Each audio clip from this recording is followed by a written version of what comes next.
অধিকার হলো বৈধ কর্মে ও আদেশে স্বামীর আনুগত্য।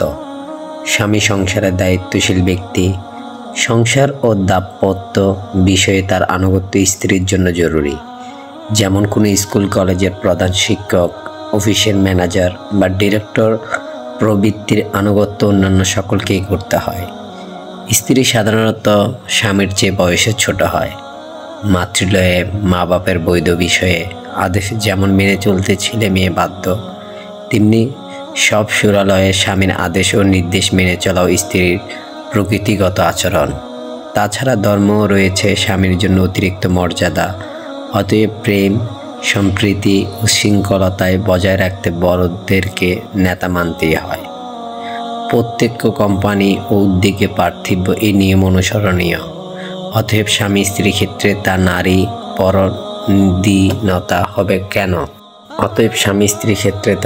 পরনিন্দা হবে কেন? তবে অন্যায় ও অবৈধ বিষয়ে অবশ্যই স্বামীর আনুগত্য অবৈধ। কারণ যাদেরকে আল্লাহ কর্তৃত্ব দিয়েছেন তাদেরকে অবৈধ ও অন্যায় কর্তৃত্ব দেননি। কেউ তার কর্তৃত্ব ও পদকে অবৈধভাবে ব্যবহার করতে পারে না। তাছাড়া কর্তা হওয়ার অর্থ কেবলমাত্র শাসন চালানোই নয়, বরং দায়িত্বশীলতার বোঝা সুষ্ঠুভাবে গ্রহণ করাও কর্তার মহান কর্তব্য। যে নারী স্বামীর একান্ত অনুগতা ও প্রতিবর্তা সে নারীর বড় মর্যাদা রয়েছে ইসলামে। প্রিয় নবী সাল্লাল্লাহু আলাইহি ওয়াসাল্লাম বলেছেন, রমণী তার 5 ওয়াক্তের নামাজ পড়লে ও রমজানের রোজা পালন করলে, ইজ্জতের হেফাজত করলে ও স্বামীর তাবেদারি করলে জান্নাতের যে কোনো দরজা দিয়ে ইচ্ছেমতো প্রবেশ করতে পারবে। শ্রেষ্ঠ রমণী তো সেই যার প্রতি তার স্বামী দিকপাত করলে সে তাকে খোঁজ করে দেয়, কোনো আদেশ করলে তা পালন করে এবং তার জীবন ও সম্পত্তি স্বামীর অপছন্দনীয় বিরুদ্ধে আচরণ করে না। স্ত্রীর নিকট স্বামীর মর্যাদা বিরাট। এই মর্যাদার কথা ইসলাম নিজে ঘোষণা করছে। প্রিয় নবী সাল্লাল্লাহু আলাইহি ওয়াসাল্লাম বলেন, স্ত্রীর জন্য স্বামী তার জান্নাত অথবা জাহান্নাম। যদি আমি কাউকে কারো জন্য সিজদা করতে আদেশ করতাম, তাহলে নারীকে আদেশ করতাম সে যেন তার স্বামীকে সিজদা করে। স্ত্রীর কাছে স্বামী এমন অধিকার আছে যে স্ত্রী যদি স্বামীর দেহের গা চেটেও থাকে তবুও সে তার যথার্থ হক আদায় করতে পারবে না। মহিলা যদি নিজ স্বামীর হক যথার্থ রূপে জানত, তাহলে তার দুপুর অথবা রাতের খাবার খেয়ে শেষ না করা পর্যন্ত সে তার পাশে দাঁড়িয়ে থাকত। তার শপথ, যার হাতে মুহাম্মদ সাল্লাল্লাহু আলাইহি ওয়াসাল্লামের প্রাণ আছে, নারী তার প্রতিপালককে হক ততক্ষণ পর্যন্ত আদায় করতে পারে না যতক্ষণ পর্যন্ত না সে তার স্বামীর হক আদায় করেছে। সোয়ারির পিঠে থাকলেও যদি স্বামী তার মিলন চায় তবে সে বাধা দিতে পারবে না। 2 ব্যক্তির নামাজ তাদের মাথা অতিক্রম করে না, কবুলও হয় না।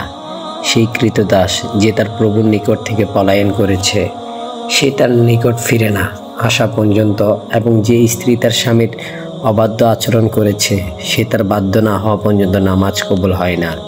3 ব্যক্তির নামাজ কবুল হয় না। আকাশের দিকে ওঠে না, মাথা উপরে যায় না, এমন ইমান যার ইমামতি অধিকাংশ লোকই অপছন্দ করে। বিনা আদেশে যে কারো জানাজা পড়ায় এবং রাত্রে সঙ্গমের উদ্দেশ্যে স্বামী ডাকলে যে স্ত্রী তাতে অসম্মত হয়। স্বামী যখন তার স্ত্রীকে নিজ বিছানার দিকে সঙ্গমন করতে আহ্বান করে তখন যদি স্ত্রী না আসে, অতঃপর সে তার উপর রাগান্বিত অবস্থায় রাত্রি কাটায়, তবে সকাল পর্যন্ত ফেরেশতাবর্গ তার উপর অভিশপ্ত করতে থাকে। অন্য এক বর্ণনায় যতক্ষণ পর্যন্ত না স্বামী তার প্রতি সন্তুষ্ট হয়েছে ততক্ষণ পর্যন্ত ফেরেশতা তার উপর অভিশাপ করতে থাকেন। স্বামীর মান মর্যাদা ও চাহিদার খেয়াল রাখা স্ত্রীর জন্য জরুরি। স্বামী বাহিরে থেকে এসে যেন অপ্রীতিকর কিছু দেখতে, শুনতে, শুনতে বা অনুভব করতে না পারে। পুরুষ বাইরে কর্মব্যস্ততায় জবলে পুরে বাড়িতে এসে যদি স্ত্রীর স্মিত মুখ ও দেহ সংসারের পারিপাট্যা না পেল, তাহলে তার আর সুখ কোথায়?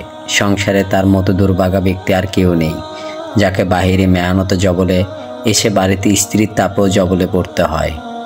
সে নারী কত আদর্শ প্রতিভক্ত যে তার স্বামীকে মিলন দিয়ে খুশি ও সন্তুষ্ট করার জন্য কারো মৃত্যুতেও সুখ প্রকাশ করে না। অতি ধৈর্য ও সহনশীলতার সাথে এমনটি করা অনুপম প্রতিভক্তির পরিচয়। পরশু এরূপ করার পশ্চাতে প্রবোধ কল্যাণের আশা করা যায়, যেমন ঘটেছিল উম্মে সুলাইম রুমাইসা, বিবি রুমিসা ও তার স্বামী আবু তালহা রাদিয়াল্লাহু তাআলা আনহার সাংসারিক জীবনে। তাদের একমাত্র সন্তান ব্যক্তিগত ছিল। আবু তালহা প্রায় সময় নবী সাল্লাল্লাহু আলাইহি ওয়াসাল্লামের নিকট কাটাতেন। একদিন সন্ধ্যায় তিনি তার নিকট গেলেন। এদিকে বাড়িতে তার ছেলে মারা গেল। উম্মে সুলাইম সকলকে নির্দেশ করলেন যাতে আবু তালহার নিকট খবর না যায়। তিনি ছেলেটিকে ঘরের এক কোণে ডেকে রেখে দিলেন। অতঃপর স্বামী আবু তালহা রাসূল সাল্লাল্লাহু আলাইহি ওয়াসাল্লামের নিকট থেকে বাড়ি ফিরলেন। বললেন, আমার বেটা কেমন আছে? রুমাইসা বললেন, যখন থেকে পীড়িত তখন থেকে সে কষ্ট পাচ্ছিল, তার চেয়ে এখন খুব শান্ত, আর আশা করি সে আরাম লাভ করছে। অতঃপর প্রতিপ্রাণা স্ত্রী, স্বামী এবং তার সাথে আসা আরও অন্যান্য মেহমানদের জন্য রাত্রের খাবার পেশ করলেন। সকলে খেয়ে উঠে গেল। আবু তালহা উঠে নিজের বিছানায় গিয়ে শুয়ে পড়লেন। স্ত্রীর কথাই ভাবলেন। ছেলে আরাম পেয়ে ঘুমাচ্ছে। ওদিকে প্রতিবর্তা রুমাইসা সব কাজ সেরে উত্তম রূপে সাজসজ্জা করলেন, সুগন্ধি মাখলেন। অতঃপর স্বামীর বিছানায় এলেন। স্বামী স্ত্রীর নিকট থেকে সৌন্দর্য, সৌরভ এবং নির্জনতা পেলে উভয়ের মধ্যে যা ঘটে তা তাদের স্বামী স্ত্রীর মাঝে মিলন ঘটল। তারপর রাত্রের শেষ দিকে রুমাইসা স্বামীকে বললেন, হে আবু তালহা, যদি কেউ কাউকে কোনো জিনিস তার স্বরূপ ব্যবহার করতে দেয়, অতঃপর সেই জিনিসের মালিক যদি তা ফেরত না দেয়, তবে ব্যবহারকারী কি বাধা দেওয়া বা কিছু বলার থাকতে পারে? আবু তালহা বললেন, অবশ্যই না। স্ত্রী বললেন, তাহলে শুনুন। আল্লাহর আর্য ওয়াজাল্লাহ আপনাকে যে ছেলে দাঁড় দিয়েছিলেন তা ফেরত নিয়েছেন, অতএব আপনি ধৈর্য ধরে নেকির আশা করুন। এই কথায় স্বামী রেগে উঠলেন। বললেন, এতক্ষণ পর্যন্ত কিছু না বলে চুপ থেকে এত কিছু হওয়ার পর তুমি আমাকে আমার ছেলে মরার খবর দিচ্ছ। অতঃপর তিনি ইন্না লিল্লাহি ওয়া ইন্না ইলাইহি রাজিউন পড়লেন ও আল্লাহর প্রশংসা করলেন। তারপর আল্লাহ রসুল সাল্লাল্লাহু আলাইহি ওয়াসাল্লামের নিকট ঘটনা খুলে বললেন। তিনি তাকে বললেন, তোমাদের উভয়ের ওই গত রাত্রে আল্লাহর বরকত দান করুন। সুতরাং ওই রাত্রে রুমাইসা তার গর্ভে আবার একটি সন্তান ধারণ করেন। স্বামীর দিন ও ইজ্জতের খেয়াল করা ওয়াজিব। বেপর্দা টু কোম্পানি হয়ে, পাড়া কুদ্দুলি হয়ে, দরজা জানালা বা ছাদ হতে উকিঝুঁকি মেরে স্বামীর অবর্ধমানে কোনো বেগানার সাথে দেখা সাক্ষাৎ করে অথবা কোথাও গিয়ে এসে নিজের তথা স্বামীর বদনাম করা এবং আল্লাহকে অসন্তুষ্ট করা মোটেই বৈধ নয়। স্বামী গৃহে হেফাজতের সাথে থেকে তার মন মতো চলা এক আমানত। এই আমানতের খেয়ানত স্বামীর অবর্তমানে করলে নিশ্চয়ই সে সাধনী নারী নয়।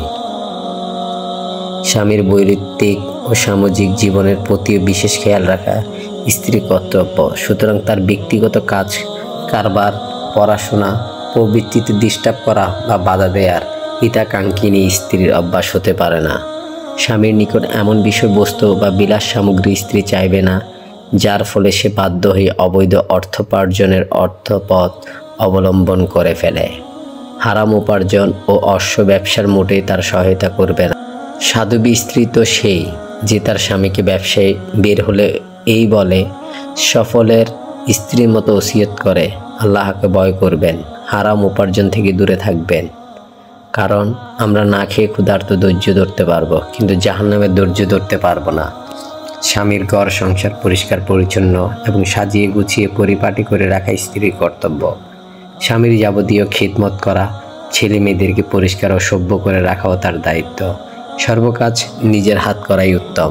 এতে তার স্বাস্থ্য ভালো এবং দেহে ফুর্তি থাকবে। একান্ত চাপ ও প্রয়োজন না হলে দাসী ব্যবহার আলসে মেয়ের কাজ। সাহাবী মহিলাগণ সব স্তরের ক্ষেত্রেও কাজ করতেন। একদা হযরত ফাতেমা রাদিয়াল্লাহু তাআলা আনহা কাজের চাপের এবং নিজের মেহনত কষ্টের কথা আব্বার নিকট উল্লেখ করে কোনো খাদেম চাইলে প্রিয় নবী সাল্লাল্লাহু আলাইহি ওয়াসাল্লাম তাকে সর্বস্তর কর্ম সম্পাদন করতে নির্দেশ দিলেন এবং অলসতা কাটিয়ে ওঠার ওষুধও বলে দিলেন। বললেন, যখন তোমরা শয়ন করবে তখন 34 বার আল্লাহু আকবার, 33 বার সুবহানাল্লাহ, 33 বার আলহামদুলিল্লাহ পড়বে। এটা তোমাদের জন্য খাদেম থেকে উত্তম হবে। স্বামী তার স্ত্রী মন প্রাণ দিয়ে ভালোবেসে যাকে যথাসাধ্য উত্তম আহার বহনের ব্যবস্থা করে থাকে। তবুও ত্রুটি স্বাভাবিক, কিন্তু সামান্য ত্রুটি দেখে সমস্ত উপহার ও প্রীতি ভালোবাসাকে ভুলে যাওয়া নারীর সহজাত প্রকৃতি। কিছু শিক্ষা বা শাসনের কথা বললে মনে করে স্বামী তাকে কোনোদিন ভালোবাসে না, স্বামীর অকৃতজ্ঞতা প্রকাশ করে তার মনে নির্ধারণ ব্যথা দিয়ে থাকে। এটি এমন একটি কর্ম যার জন্য মেয়েরা পুরুষদের চেয়ে অধিক সংখ্যায় জাহান্নামী বাসিনী হবে। স্ত্রীরা হয় সংসারের রানী, স্বামীর ধন সম্পদ, সর্বসংসার হয় তার রাজত্ব এবং স্বামীর আমানত, তাই তার যথার্থ হেফাজত করা এবং যথাস্থানে সঠিকভাবে তা ব্যয় করা স্ত্রীর কর্তব্য। অন্যায়ভাবে গোপনে ব্যয় করা, তার বিনা অনুমতির দান করা বা আত্মীয় স্বজনকে উপটুকন দেয়া আমানতের খেয়ানত। এমন স্ত্রী পুণ্যময়ী নয়, বরং খেয়ানতকারিণী। অবশ্য স্বামী ব্যয়কুট কৃপণ হলে এবং স্ত্রী সন্তানের জন্য যথার্থ খরচ চাঁদি না দিলে স্ত্রী গোপনে শুধু ততটুকুই নিতে পারবে যতটুকু নিলে তার ও তার সন্তানের প্রয়োজন মেটানোর জন্য যথেষ্ট হবে। এর বেশি নিলে অবৈধ মাল নেওয়া হবে। অবশ্য স্বামী দানশীল হলে এবং দানের জন্য সাধারণ অনুমতি থাকলে স্ত্রী যদি তার অনুপস্থিতিতে দান করে তাহলে উভয়ের সমান সওয়াবের অধিকারী হবে। স্বামী বিনা অনুমতিতে বাহিরে মার্কেট, বিয়ে বাড়ি, মরা বাড়ি ইত্যাদি না যাওয়া প্রতিভক্তির পরিচয়। এমনকি মসজিদে ইমামের পঞ্চায়েতে মহিলা জামায়াতে নামাজ পড়তে গেলেও স্বামীর অনুমতি চায়।